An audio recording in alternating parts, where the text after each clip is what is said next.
go. Awesome. Okay. Well, hey, thanks everyone. This is our normally scheduled office hour session for Fridays, where people join in and have their normal questions answered about priority-based budgeting. And this Friday, I was jumping in to take advantage of doing some updates on budgeting functionality that we've been working on with Pittsburgh, among others. Chester County is also in Pennsylvania, is just getting into this right now.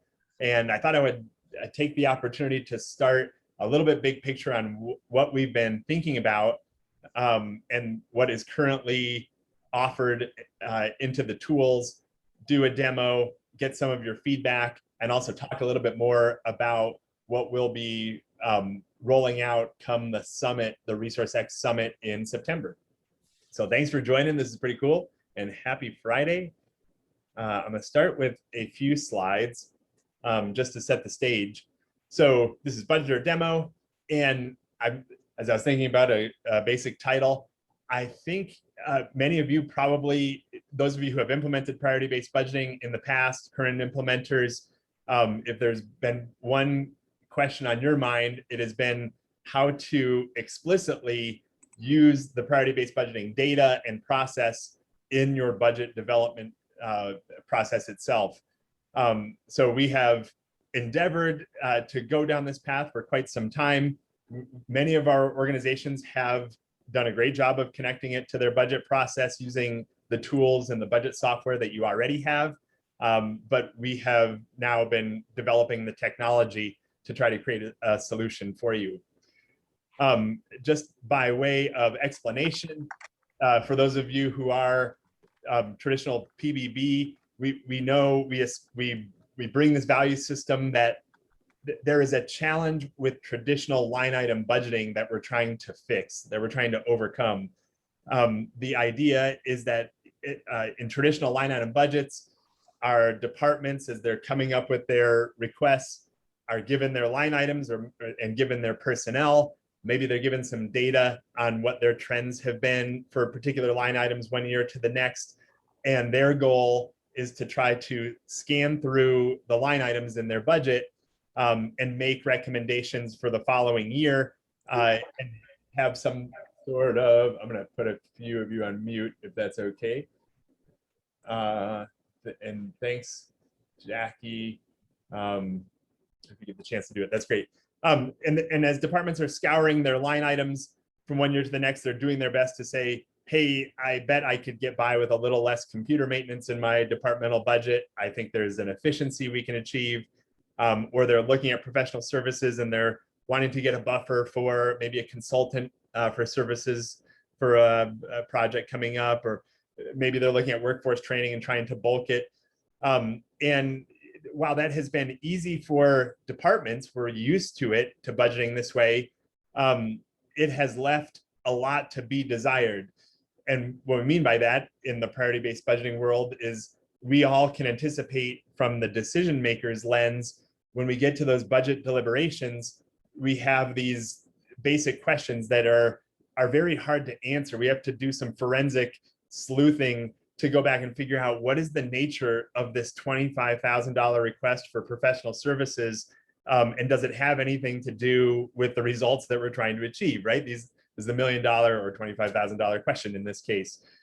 So we're always trying to use priority-based budgeting to set up the decision makers and the departments for the best possible decisions to be made. These are the types of questions we're trying to figure out how to answer in advance. Will this type of increase in professional services improve our ability to achieve our results? Do we have any idea? What is it tied to? What's the link? You can work on the extremes and say, what if we doubled this spending or tripled it? Would it improve our ability to achieve our results to a greater degree? Or what if we reduced it to zero? What impact would that have on any of our results? That's how we've tried to do the sensitivity test of poking and prodding at these line item requests to say, how can we add context to them? And then, of course, the rest of the story, is this increase tied to some sort of mandate that we have coming up? Is there any sort of partner we could link up with and share the costs? Is there an increase in demand that's driving this cost? These are the questions that always get asked. And so why not try to answer them ahead of time and bring that key context?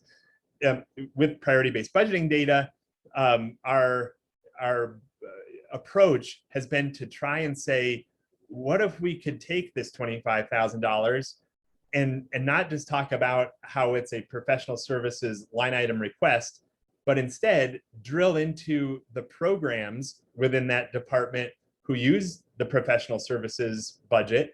And that is what happens when you do your regular cost allocation.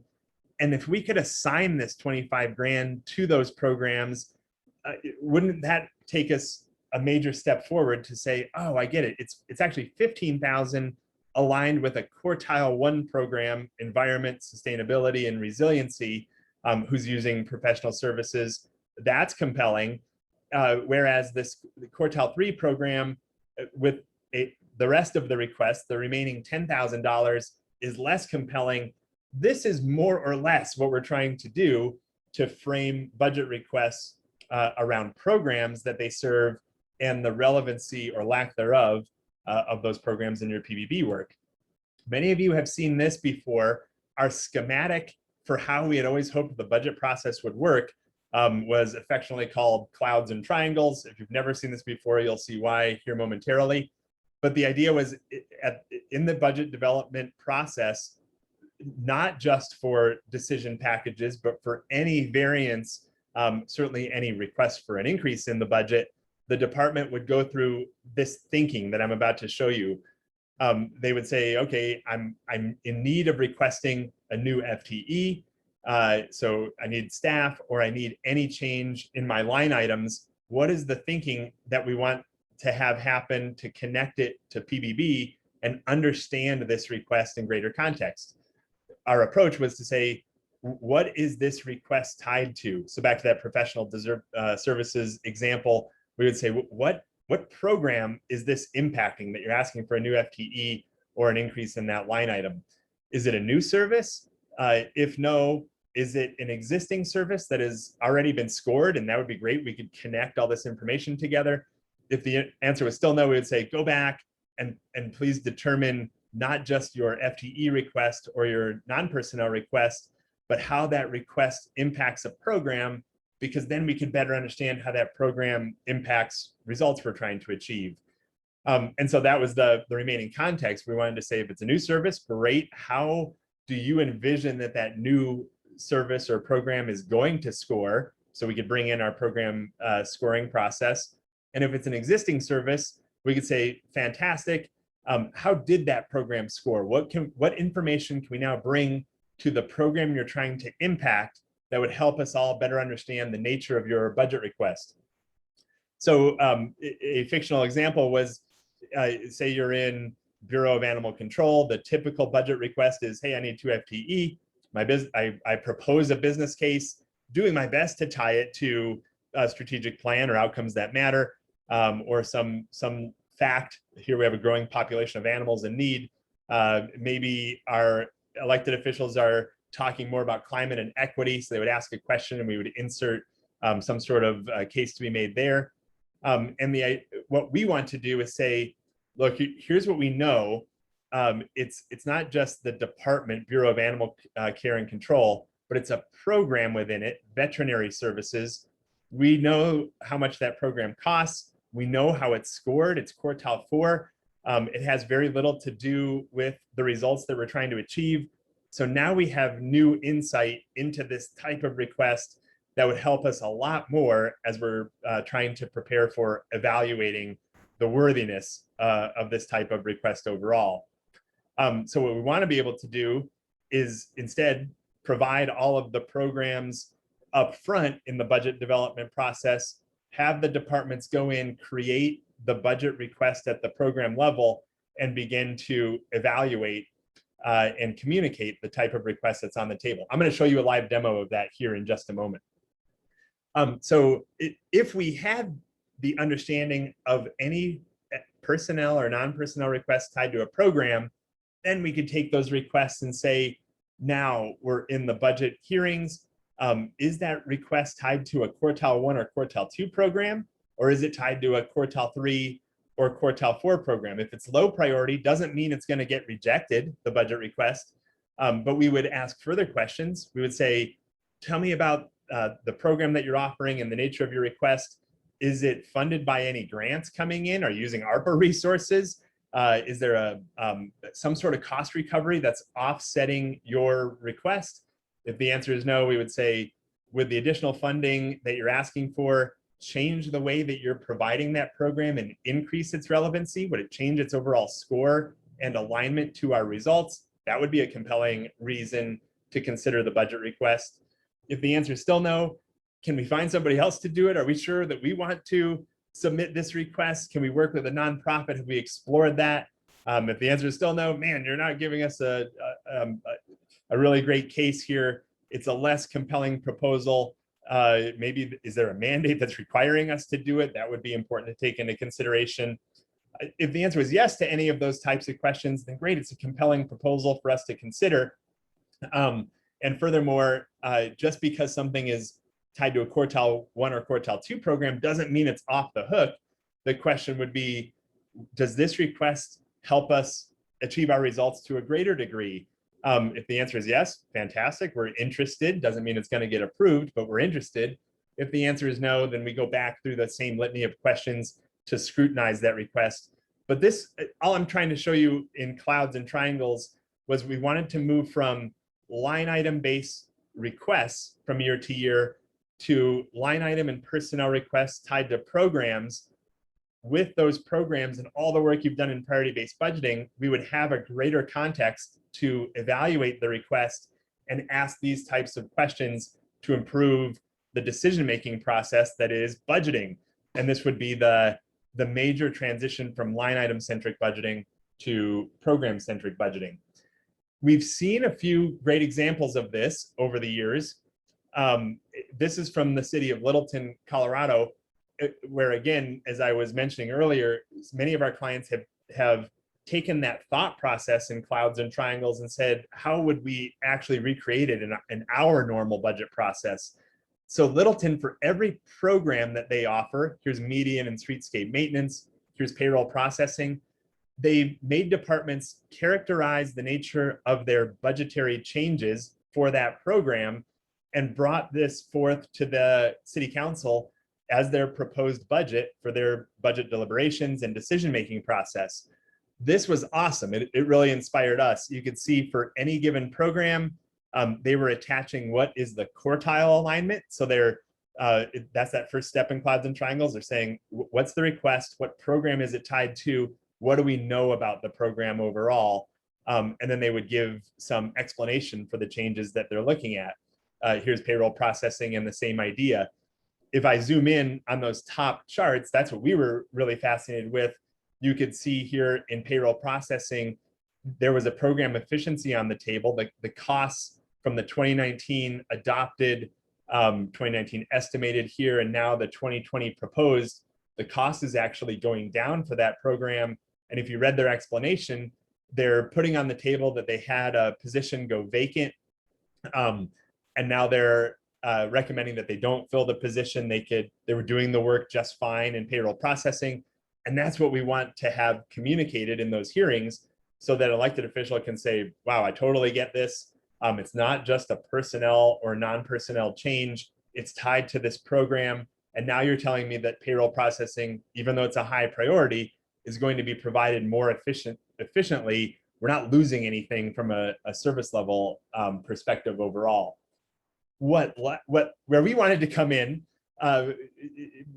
recognizing that these charts are awesome, these reports are perfect, is exactly what we wanted, but we wanted to be able to somehow tie it back to the tools and the data that you are keeping track of so that it's true, that it's not just, here's a great story in the report, but then we wanted to solidify it by getting it back into your costing tools so you could see, here's payroll processing, you can see the history or the evolution of the investment in payroll processing from one year to the next. Here's how it goes from 125,000 to 109,000. And you can actually see that vacancy. Here's a finance technician that used to be a part of the personnel costs. And now that position is still listed, but they're demonstrating clearly it's zero cost. They also had some non-personnel cost changes. But this is what we've been tinkering with over the last couple of years, was how can we take that budget process and make sure it comes true in the approved budget after a decision has been made. And the last inspiring story that we took from most recent budget documents and budget development processes is from the city of Fort Saskatchewan, Alberta. I always work on my enunciation when I can. Shannon is on the call. And so, man, this is a small slide. I'm sorry. You know what, I'm gonna toggle out and just blow it up a little bit. So if you go into Fort Sask's budget, and they list their proposed budget online as well, I want you to see what they've done here. Here's a department, utilities department. Here are all of the programs identified within utilities, and they were showing the program costs in the 2020 PBB, which was part of their approved budget, and the 2021 proposed budget for each and every program, highlighting the variance. And what was also really cool was down below, kind of similar to what Littleton was doing.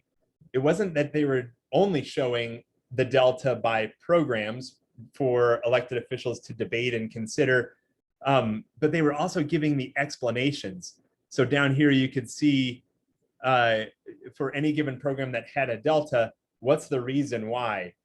And here is cemetery operations and tree and shrub maintenance. These are programs in PBB. And one other thing I want you to take note of, notice that for any given program, there are multiple reasons why.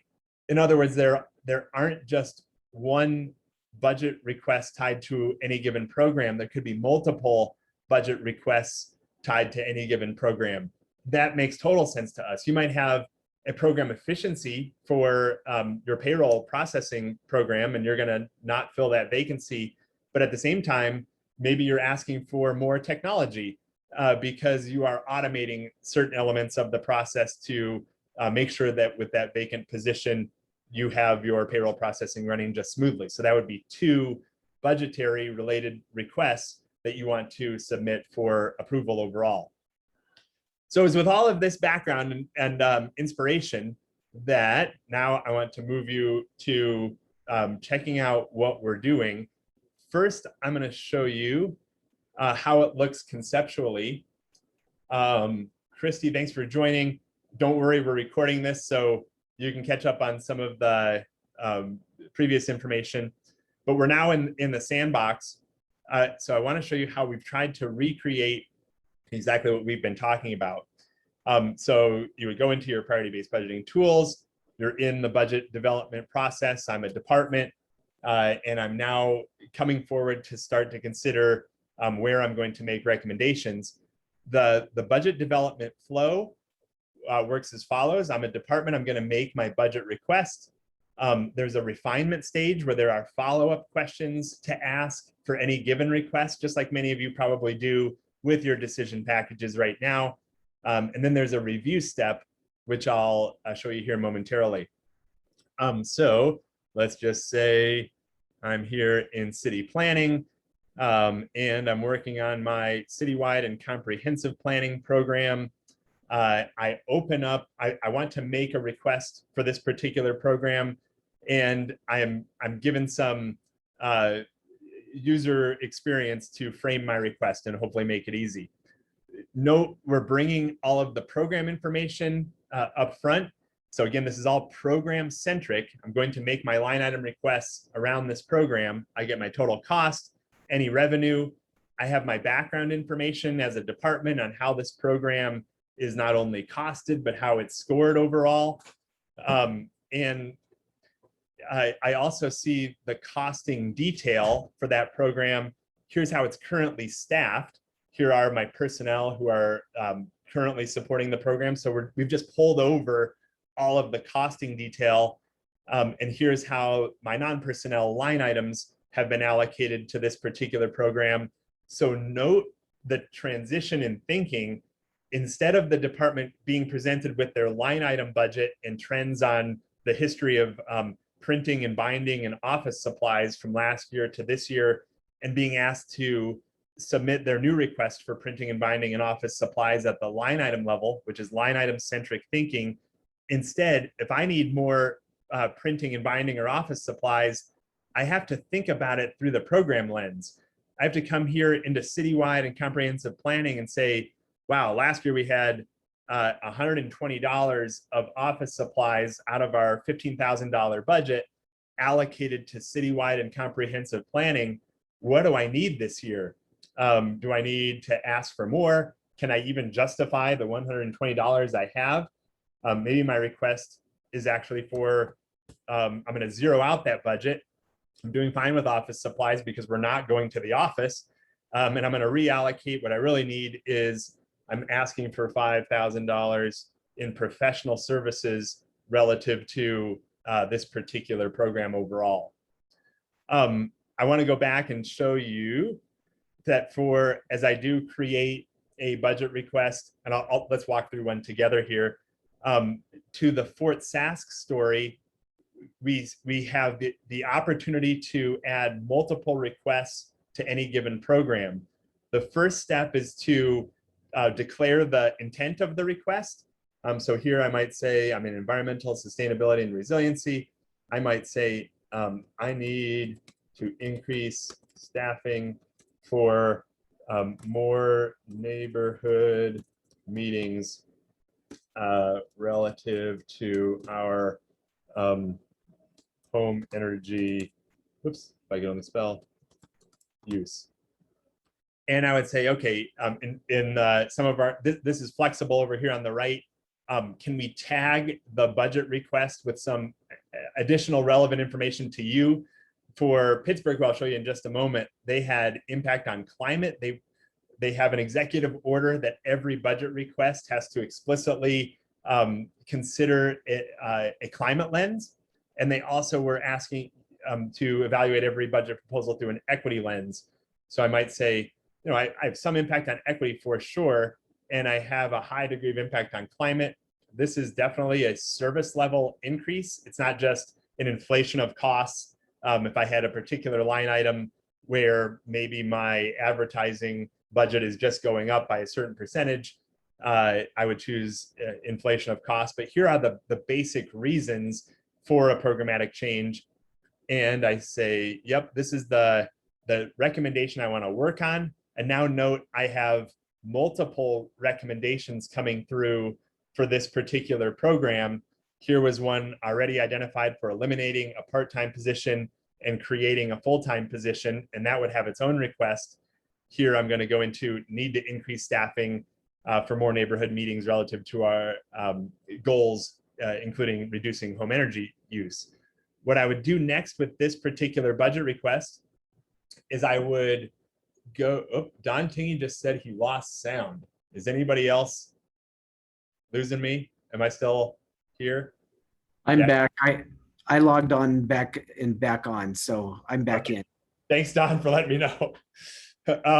Okay, so I was here in this particular request, and now the flow is, does this request have a personnel need? Yes, I'm working on this one that has need to increase staffing for more neighborhood meetings. This is a personnel related request. So I'm given all of my current positions. What we've designed is we're trying to nudge the department to say, does the person you're about to ask for resemble anybody else who you already have on your team by title and therefore by compensation? So I might look through here and say, you know, I think what we really need is someone who looks a lot like our current senior planner 4. And what this does is it brings forward what the current compensation is for a senior planner 4 in your organization, knowing that the person who is creating this budget development request might not have talked to HR about what this position is going to be paid. Now I can say, okay, we're currently paying $93,828. I'm not going to be that precise. I'm going to say my request is for roughly $95,000. And classic priority-based budgeting style, we ask the question, is this person totally dedicated to this program? Or are there are they mostly dedicated to the program and you want to split their time among other programs in your department? So we have that down below. What are the rest of the programs where this person could be allocated? Here, I'm going to say, for simplicity's case, I'm going to 100% allocate this new person. This is my proposal to this program. I hit add that FTE. This is my budget request. And now, as I scroll down for my own little tracker, I have my current allocations of staff and I have my new request. Here's my 100% request for the new position that needs to be classified for senior planner, and it's 95,000. At the same time, if I wanted to consider that payroll processing example where I had a vacancy savings, I might say the beauty is I had a planner one who left us. I'm not going to fill that position. I'm going to hit minus FTE right here. And so I'm indicating I have a vacancy savings that I'm going to take advantage of in order to fulfill the add-on of this new personnel. If the person didn't resemble anybody who you currently have hired, you can enter a new position title. And again, this is going to flag it for HR to take a look at. I move into non-personnel, and again, I'm given all the background data on how this program has been costed in the past. This particular request is all about staffing, but this might prompt me to say, oh, wow, I've added a new person. I also need to make sure I'm adding workforce training. So I need about $500 there. And it's as simple as just going in and adding the request. Here's some employment related background information. It was $200. I need to get them some office supplies because we are returning to work.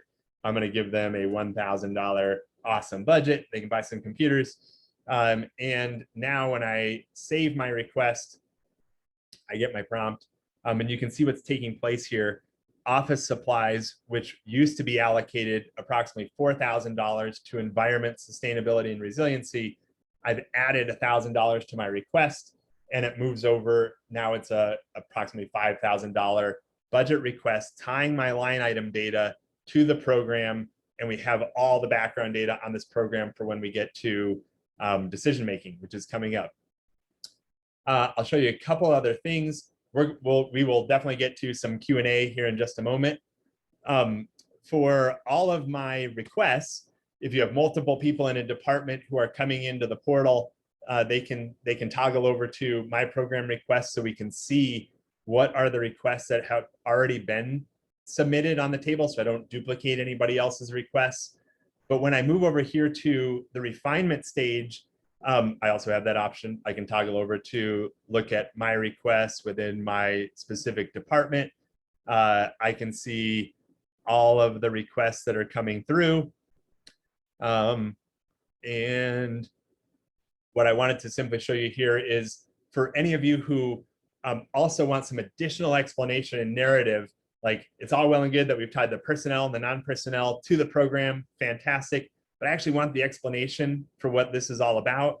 In the recommend portal, this is a customized list of questions that the answers to these questions are formatted in a downloadable PDF, and I'll show you that here in just a moment as well.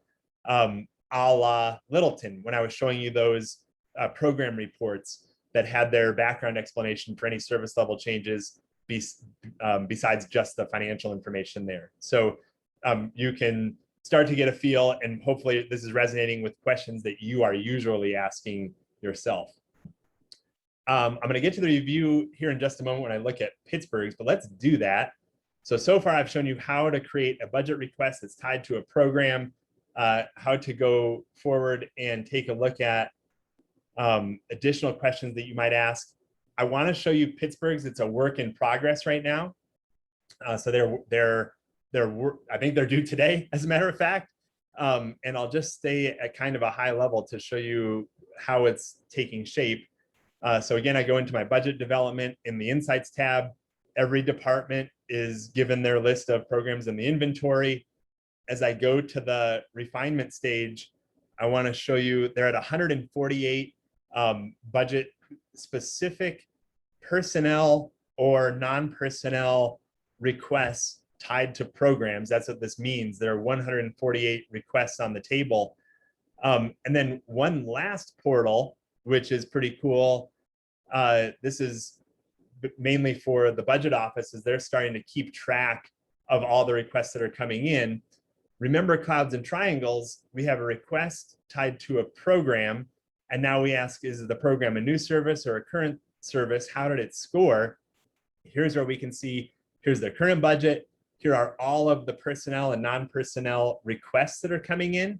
They're not in, they have not entered budget deliberations yet or any sort of approval process. That will come next. But for all the requests, we're able to see how those requests are tied to programs and the quartile of those programs overall. So this is totally fascinating to start to see some of that perspective.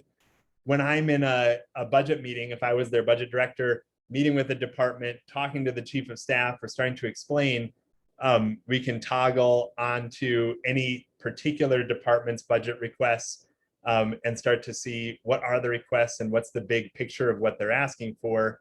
I'll go back to all available. A couple other bells and whistles that Pittsburgh wanted. They wanted that same point of view on basic program attributes. So are these, it wasn't just quartiles, I thought it was pretty cool that they did this.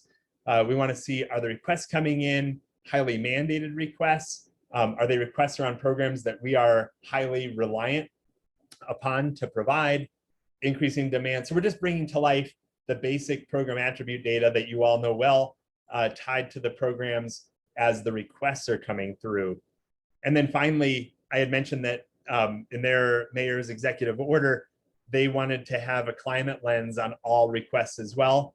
So when departments are going through and they're clicking, does this request have a high impact on our climate or equity goals?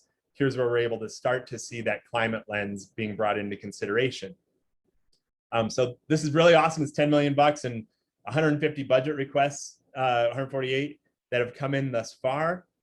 In the refine stage, as departments are putting together all of their requests, you can imagine that the utility of having all those requests submitted in the portal is that we can create reports to support that budget deliberation discussion that's going to take place. If I was a department, I'm going to be referencing each and every one of my requests, how it relates to our results and therefore our quartiles, and also the background narrative that I filled in the refine step.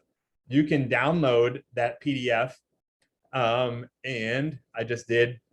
So here is the list of budget requests by department across the city of Pittsburgh. Work in progress right now. Table of contents is dynamic. So if I was in a meeting and Bureau of Animal Care and Control is coming to the meeting, I get to see, here are their 3 requests by name. Here is Bureau of Emergency Medical Services, Bureau of Police, City Planning. So it's the top to bottom. When I'm in the meeting, I'm meeting with one department. I want to come over to Human Resources and focus in on their specific requests as they are starting to come in. Here's Innovation and Performance. Innovation and Performance stuck to the guidance of like, hey, keep your titles for your budget requests short and sweet, just so we know what they're going to be all about. Here's JDE support, for example. So pretty cool. If I go to any of these, let's just go to Parks and Rec. Why not? I get a summary of each request, the personnel ask, and the total request costs. Again, this is just meant to be supplemental information in the middle of that budget deliberation. And as I go further, I can get the specific detail and background on that request. And here's where we are bringing that narrative forward, all of those customized questions. So again, as we're talking about it with the department in front of chief of staff or elected officials, I can reference this background information and all of the narrative that the department provided in addition to all of the PBB data. So it's a pretty handy report, and we can't wait to see how this works in their budget deliberations. And furthermore, I'm sure like Shannon, who's on the line, they created these reports themselves. So we're also interested in ways that we can modify them or evolve them as you picture yourselves in that meeting. What are the pieces of data that you're going to want to see in that downloadable report? Okay, one last thing I want to show you, and then we'll get to some Q&A. In review, not only did we want to have some big picture data on all of the requests that are coming in, but we want to have the opportunity to approve or save requests as they're taking place.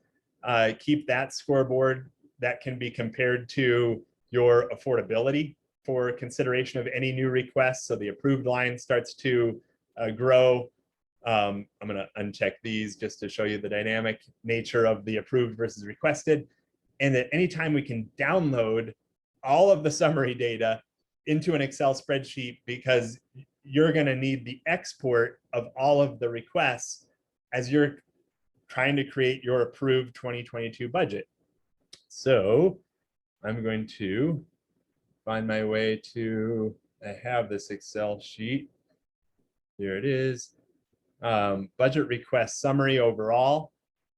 Okay, this is a big old spreadsheet, but I want to show you some vital pieces of data that are coming out of it, because I think it will make an obvious impact on you.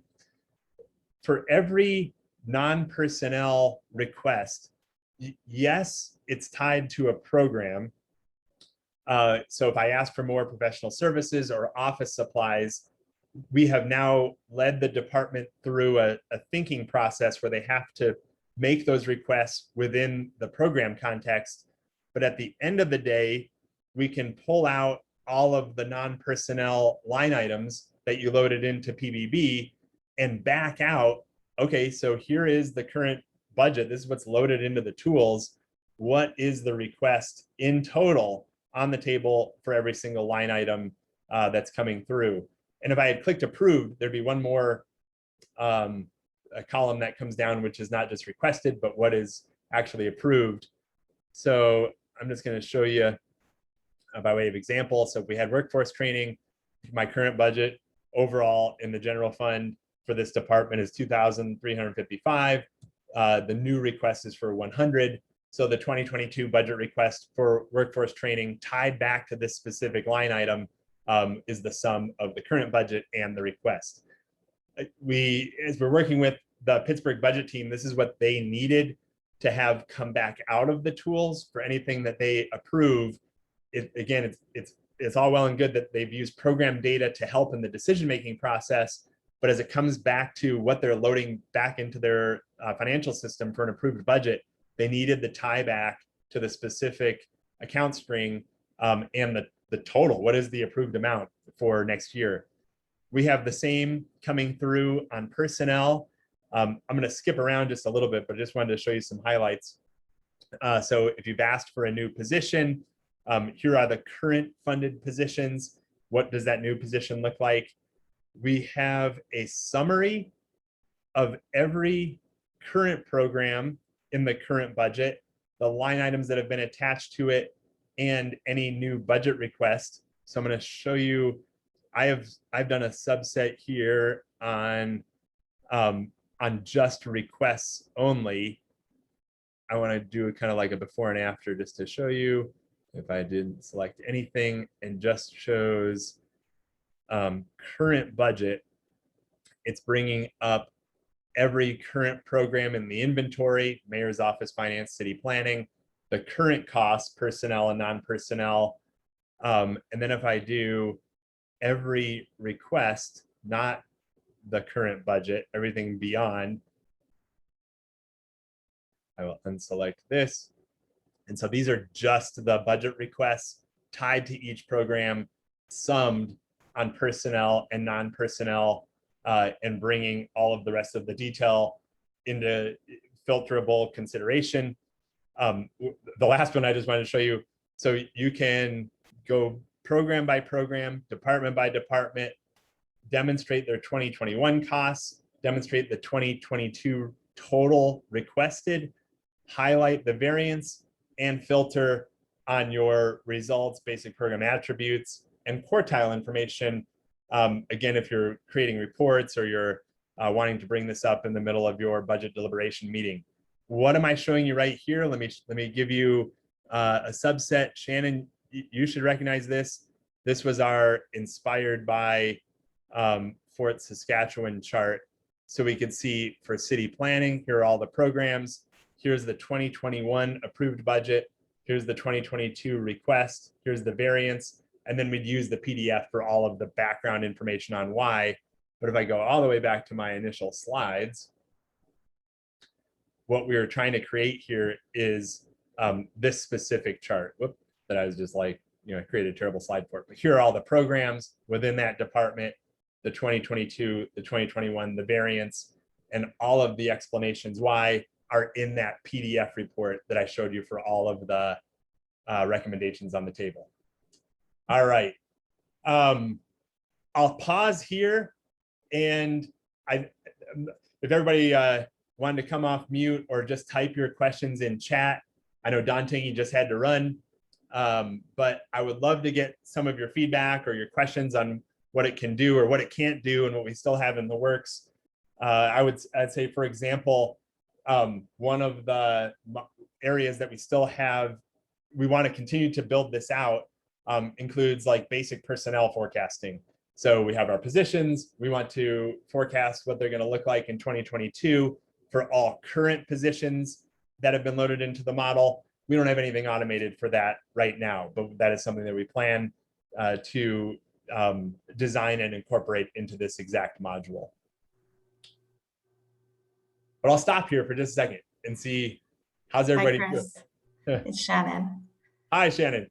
Hi, I have a question.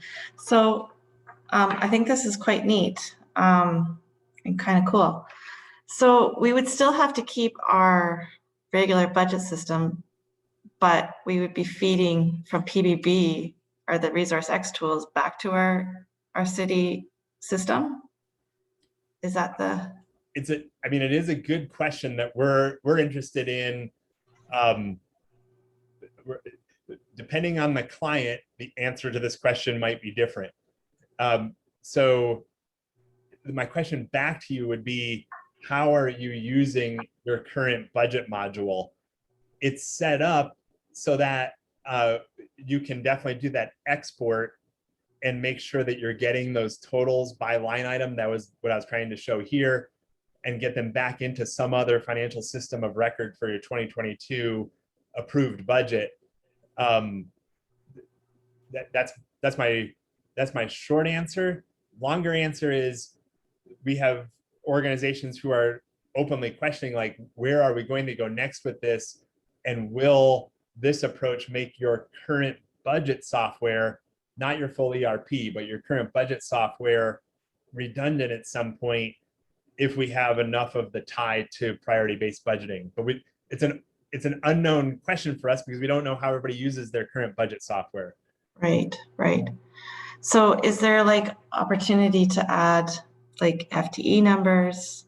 Yep. And tracking all of that stuff for salaries and wages? Right. So currently, we do a lot of work in that. Absolutely. And so currently, you take this operations assistant one, and as you've worked with us before, we've said, just give us the fully loaded cost. That's what we're going to dump into the tools. And we could tie back to a position number for any given person, but we've used it for a higher level planning exercise thus far. It wasn't, the need for precision wasn't as clear in the past, so this would serve its purpose. As we move forward, we definitely want it to see, okay, for this policy analyst one, what is the approved amount? Salary, benefits, insurance, what benefit plan are they on? And that's what I meant, Shannon, when I was saying we envision creating a personnel forecaster that would break it out that specifically. Some of our organizations, at least where I've worked in the past, we would incorporate things like a vacancy savings that we could take into consideration. So those are not developed yet, but things on the horizon. Cool. I just have one more quick question. So what about all the costs coming from capital, like the operating impacts from a capital project? So two things.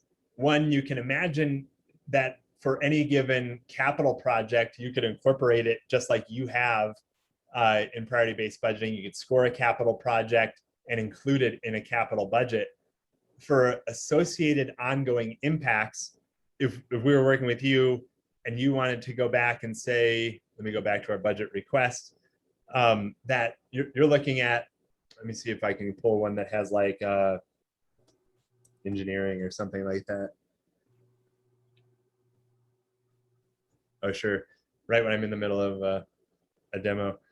Construction plan review. So that is, let's just pretend that that was an ongoing program that is going to be impacted by a capital project. I might want to come into construction plan review and add a request that says, we have programmed in a major highway project, et cetera.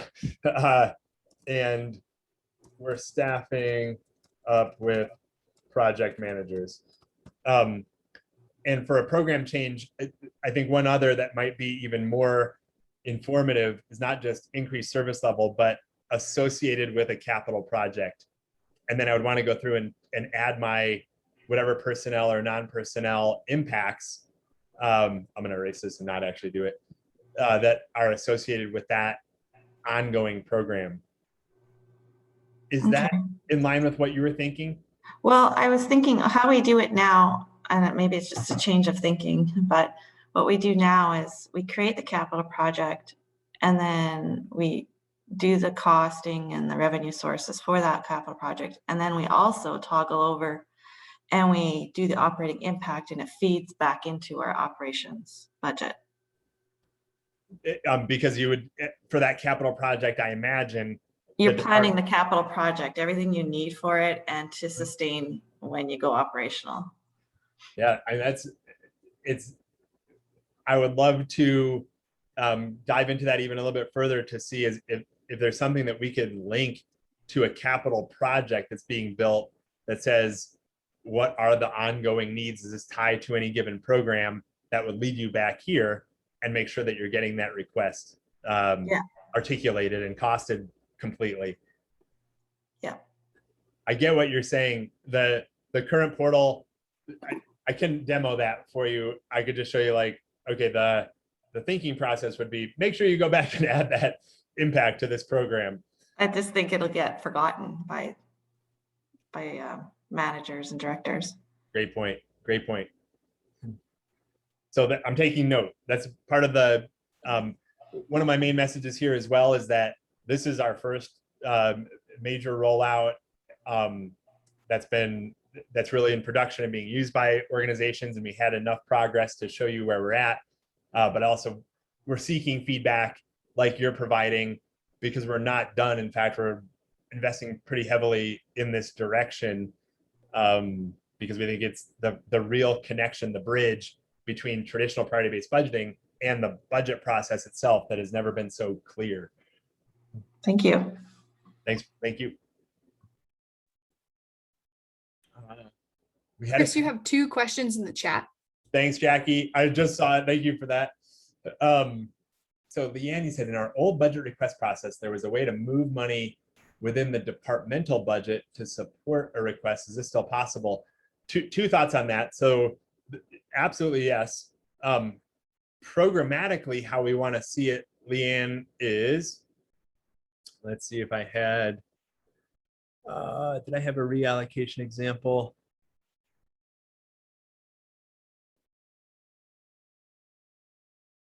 Let me just make one up. The answer is yes, but I want to go further, Leanne. I'm going to show you how you could do it right now, but I also have a hunch that on one other thing that we're thinking about. So I'm going to say Leanne's idea to reallocate within the department.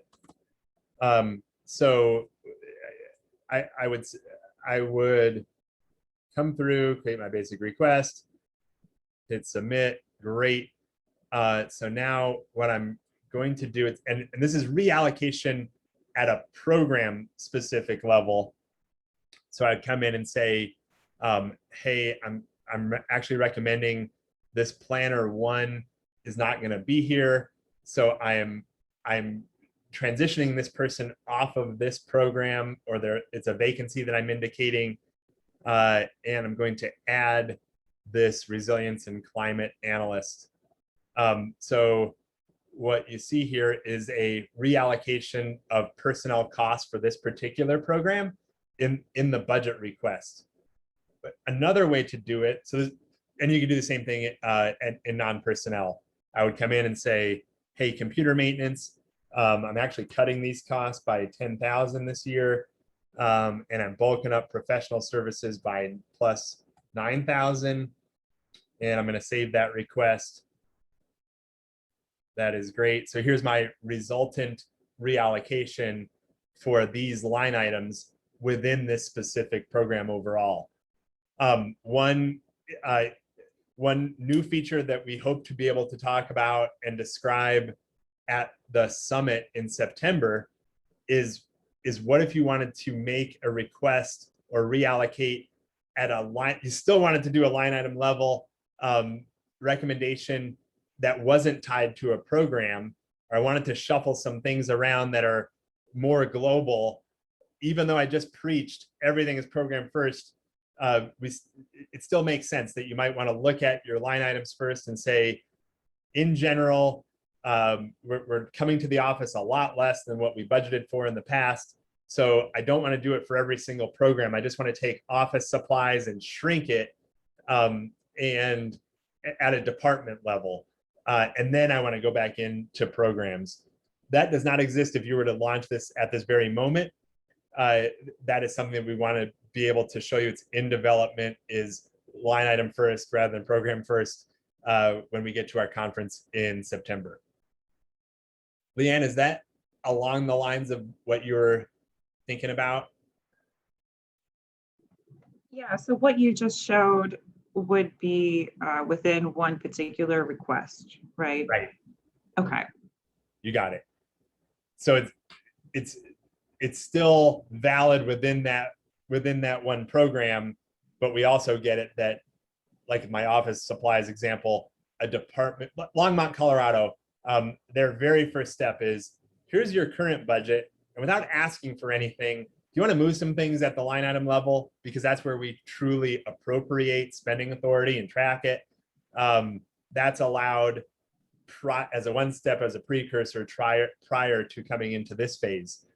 Another approach that we would suggest, and Pittsburgh did this before they jumped into their 2022 budget requests, but consider this. You have all of your program costs loaded in your PBB data. There's nothing that prevents you back in costing right here of coming in and saying, I want to shuffle some things around. I want to reallocate how my current line items are associated with programs. I can't ask for more yet. That's in the budget request process, but I want to go in and reallocate my current budget. Thanks, Frank. I want to go in and reallocate my current budget prior to getting into the budget request. You can do that now in the tools. So that'd be one way around it. Thank you. Sure. Christy had a question, sorry. Is the budget being designed to incorporate more aspects of the existing Insights module and eventually replace the Insights module? That's an awesome, insightful question, Christy. Honestly, Jackie and Mike and I have talked at length about this, and we still feel that Insights can exist outside of the budget process. Clearly you could come up with an insight that you're going to take action on as a budget request, as a formal request in the budget process, and that's great. But again, to bring up Pittsburgh, they went through work this spring to come up with a host of insights. I'll go back to 2020 final data. They came up with a host of insights that weren't about budget. Their original why for doing PBB was to try to understand where they might be able to reallocate current resources in support of funding their climate action goals. And so we were thinking, man, we believe and we would encourage that many organizations would continuously throughout any given year have program recommendations that don't have to wait for the budget process, where we can still come up with ideas to fund climate action or to pursue equity or whatever the, if you're working on police reform or whatever the initiative is in your community, if you're outside the budget cycle, insights would still be relevant. Does that help? So we wanted to keep them. We did. They are certainly linked together. Every insight has a budget recommendation, a financial impact. Well, not everyone, but a lot of them do. And those financial impacts need to be dealt with. Are we, one of them in Pittsburgh was a huge paperless initiative.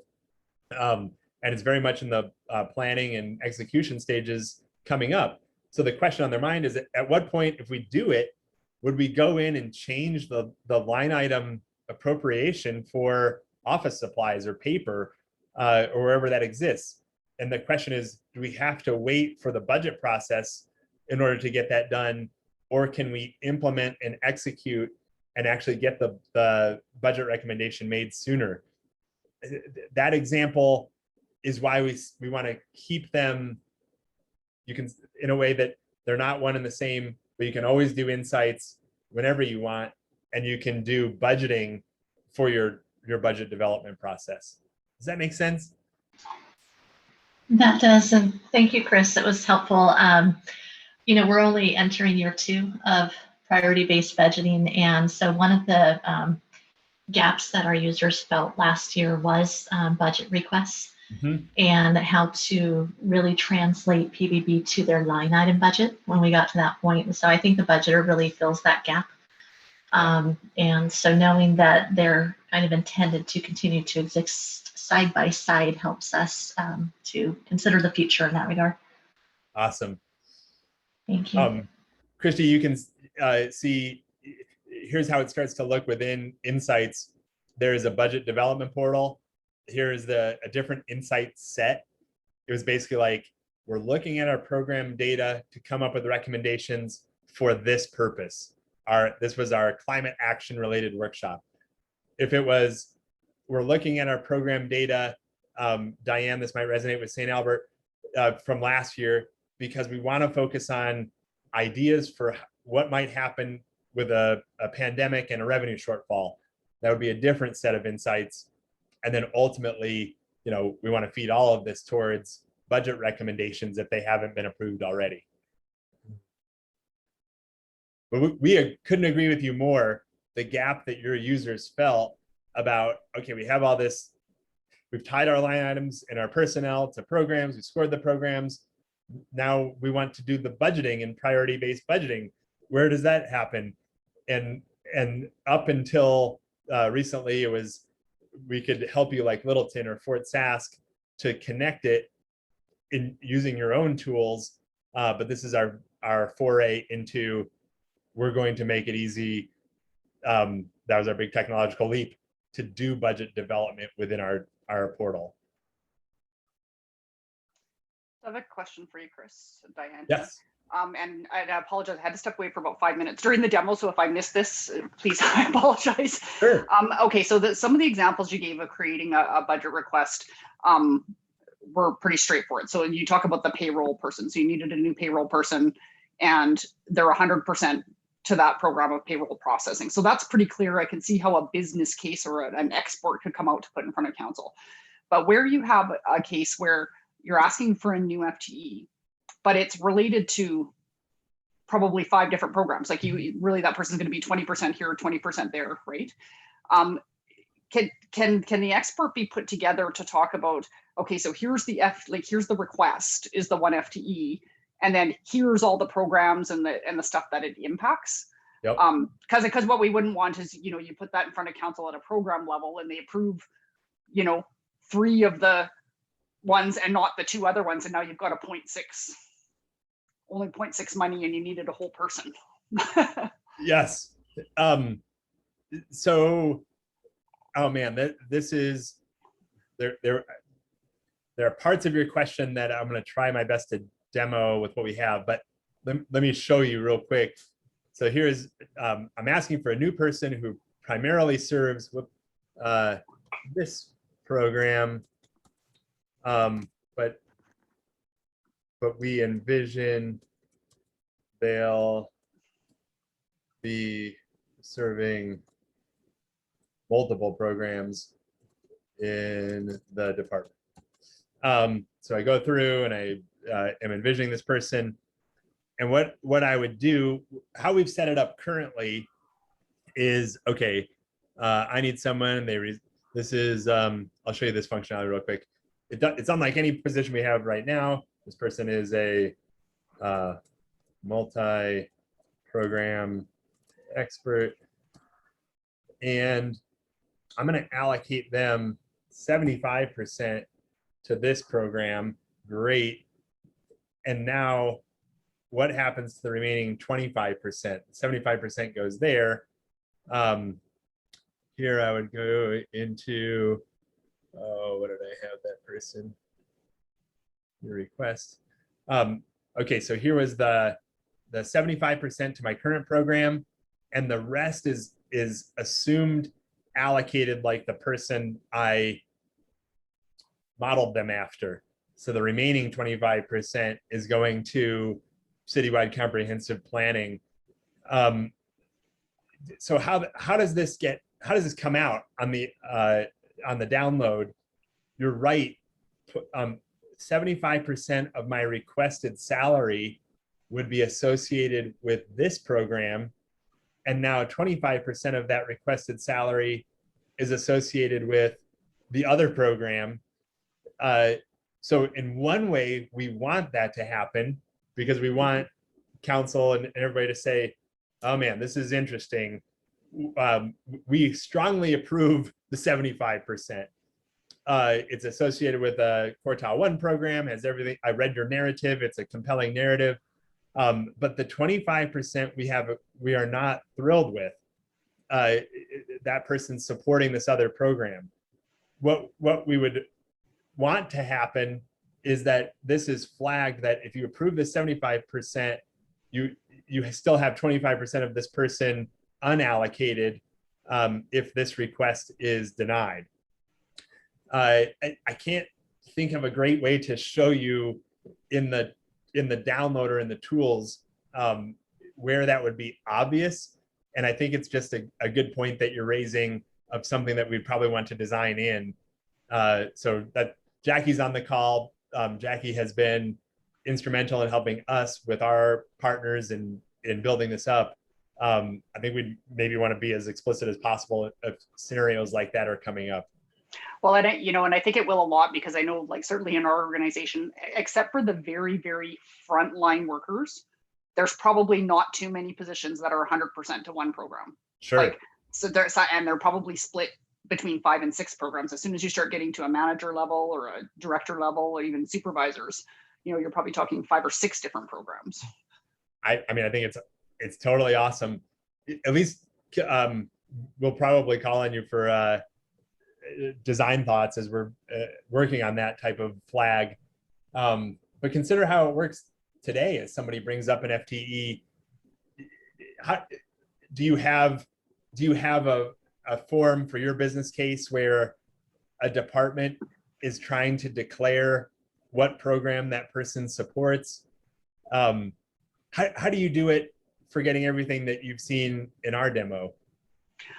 Yeah, so we sort of have a business case template that they fill out, and we haven't, unfortunately, at this point. Obviously, 2020 was a bit of a gong show for everybody. Sure. So we haven't been able to move ahead some of the PBB stuff that we wanted to. So we haven't really incorporated a lot of the PBB language, particularly in terms of programs and that kind of stuff, into our business case development. It's more, here's what we're asking for, here's the background, here's the potentially extra service that they're going to provide, or why we need this support. So it's more of a narrative. Sure. Of kind of why the position is needed. But the hope would be, even if we didn't use a different tool, our hope would be to modify our own tool to start pulling in some of the PBB stuff in terms of, like, what are the main programs that this position's supporting? What's their quartile? What's their, like those kind of pieces. But Love it. Yeah, if you could utilize a tool to help do that, that would be great. That's great. So Diane, our takeaway is we'll probably be reaching out to you for some thoughts on how to make that super obvious in decision making.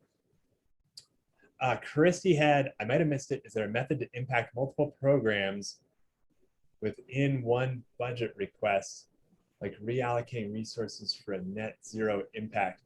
Christy, do you think this is similar to the question that Leanne was asking? When the idea might be, hey, I'm a department, and what I want to do first is, before I even get to any program data, I do want to start at line item data and change office supplies, cut it in half, because my department is really not coming back into the office in my example as much as they used to. And I'm not asking for more money anywhere, but I'm going to just shift from one line item to the next, even though I know it's going to impact multiple programs. I want to start at the line item level first. And then I want to get into program impacts. Is that a reasonable example? Hi, Chris. No, it doesn't quite fit what I'm looking for. Okay. What I have in mind is that, we have, this is the circumstance. We have no money. So if you have a critical request, then you need to fulfill that critical request fully and completely within priority-based budgeting by reallocating resources through the defunding or reduction of one program to increase, your ask in another program. Sure. And we wouldn't want to lose that by upfront, adjustment of line item budgets. We would want to include that all within the budget request module. So I do believe where you would see that is this is probably the easiest place I can come to. So if I was looking at a department, in your case, you want this request area to be 0. It's not right now in Pittsburgh, for example, it is net positive by $10 million. New personnel requests, new non-personnel requests. This is including internal reallocations. So in your case, you would, if this is not 0, that's what it would be telling you. And if I focused in on any given department and it wasn't 0, then you would have the exact same, hey guys, you got to go back to the table. From everything I can tell, you have not reallocated from within, you're asking for net new. Where you do that in the request is, if I was in any given program here, I'm creating my request, and you can have a positive request on one program and a negative on another, just so long as it nets out to 0, no new additional spending, you have no new money. So here would be, I'm getting it on the table for you. I'm trying to point your attention, budget director, that I have a, if I could spell program efficiency note, and I would tag it with efficiency or a decrease in service level. Littleton made note of every service level decrease, partnership, program efficiency that they had coming up. I hit program efficiency note, and I'm coming in here and I'm telling you, I'm not impacting personnel, but here I'm going, these are all such small numbers, but I'm saving 132 on this program. I'm not going to use that. I'm saving one, sorry, these are such small numbers. It makes for kind of a bad example. But for this particular request, I am generating a program efficiency. If in personnel, I might say, hey, this land use person was temporary last year, and I'm coming in and I'm not gonna bring them back. They were only 15% allocated, but I'm saving 14 grand right here. So that this would be how I'm communicating that my request is actually savings overall, so that now as I make requests for new people or new non-personnel increases in other programs, the sum has to be 0 in your case. So I get that. What I'm envisioning is, some cross-department collaboration for individual requests. So let's say maybe the IT director says, hey, I really need to upgrade the equipment that are supporting these software services that are used by these 3 departments. I'm going to go talk to those 3 departments, and we're going to pool our resources and reduce the budget from those 3 departments so I can increase my budget in IT. Yeah. We might have a similar request of another group of departments working together for something else. So what I would like to see is that when executive leadership is evaluating these budget requests, that they can see that all of the pieces of a single budget request that are related and the program impacts from that single request. So from what I'm seeing and what you've demonstrated, we can observe the citywide impact and whether all of the requests are zeroed out or have a net zero impact. But what I'm not seeing here is the relationship of a single budget request that impacts multiple departments and programs. I like your idea. So Jackie, what it makes me think of is we've had program sets before, I forget what we call them, program groups, where it was like, hey, each department has a special event, but overall we could tag them all with special events and it would pull together cross-departmental spending on a particular theme or category of programs. With Christy's example, I get it. There's nothing that would tie together multiple budget requests by a common theme unless you noted that somehow in the narrative, but it's a similar line of thinking. It's like, hey, I'm an internal service fund. My costs get allocated to departments for computer maintenance or whatnot. I'm coming up with a program efficiency that's going to save everybody money in the allocation of my costs. How can I flag that, that this is a budget reduction or an efficiency or a savings that is going to now be incorporated into all programs that use computer support? I get what you're saying, Christy, I believe, and nothing automated in the tools that would flag the interconnectedness of that type of really awesome idea, but we'd be interested in that. If I can just add, Chris, I would echo the comments, because I had kind of a similar concept where I was talking about potentially, adding a new resource that impacted multiple budget requests, or like, you know what I mean? So you wouldn't have 5 different budget requests that added up to 1 FTE that council saw it as a thing. I know for us, where this will become really important is that our council actually approves. We actually have approved service levels. So we can't actually reduce a service level in one area to increase it in another without council approval. So they would need to be able to see that connection that we're proposing reducing grass cutting in order to increase snow removal, so that they could make the assessment of is that worth it to them, Yeah. right, to do that. So making that connection would be really important. So as a future development piece, that would be important. I love it. The cheat for it right now, if you had to use this tool at this moment and communicate what you were just hoping to do, I would flag one request as a decreased service level and try to describe it, and then tell you in this description, hey, make sure to note another increased service level request in this other program. So at least you could connect the dots if you read the narrative in the downloadable PDF.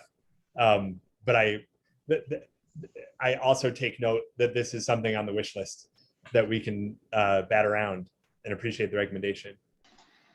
Another thought on that, Chris, I'm not sure how familiar you are with SharePoint, or I guess maybe the old version of SharePoint, but in their tasks, they would have related tasks, right? And so you could create a task, but then you could also have a list of other related tasks. That's cool.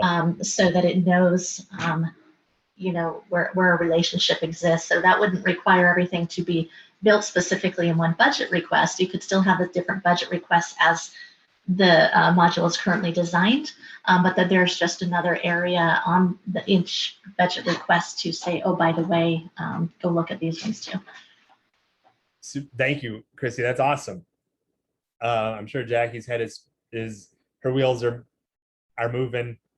it's a great time. I mean, we're working through the next iteration of our designs, what we call wireframes, right now. So it's opportune time for you all to be in this conversation.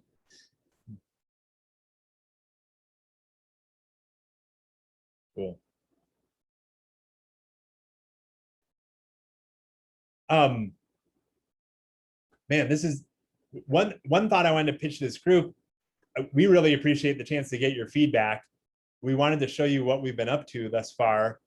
And would you like to have more discussions like this periodically?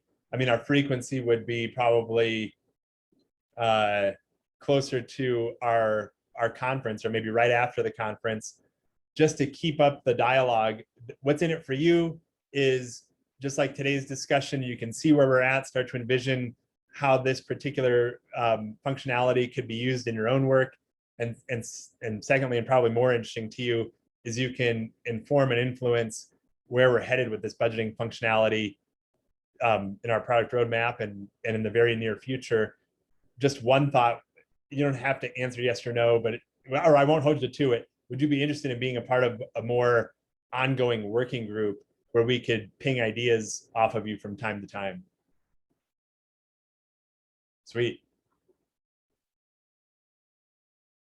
All right, we have check marks, we have yeses. Cool.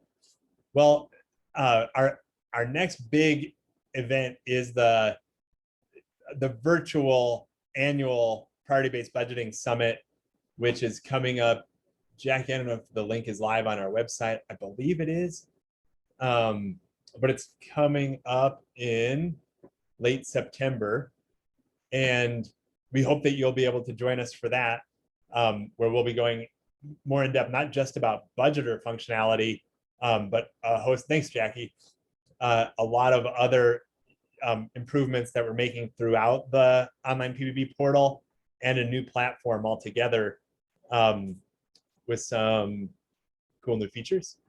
So that will be the next opportunity. And then we'll at least keep this group informed about where we're headed with designs on budgeter, and at least informally keep this group together as our working group. But I'll probably bring this to a close now, but just say, and we can send the video recording as well.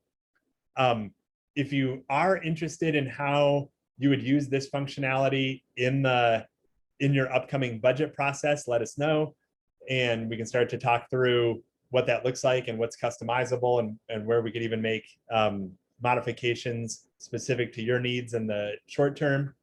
So just reach out to me or Jackie or any of your super user support folks, and that would be cool. And otherwise, I'll send you the recording, and we'll go from there. So thanks a lot, everybody. Thanks for the comment, Shannon. Thanks for inspiring us. Thanks, Chris. Take care. Thanks, Christy.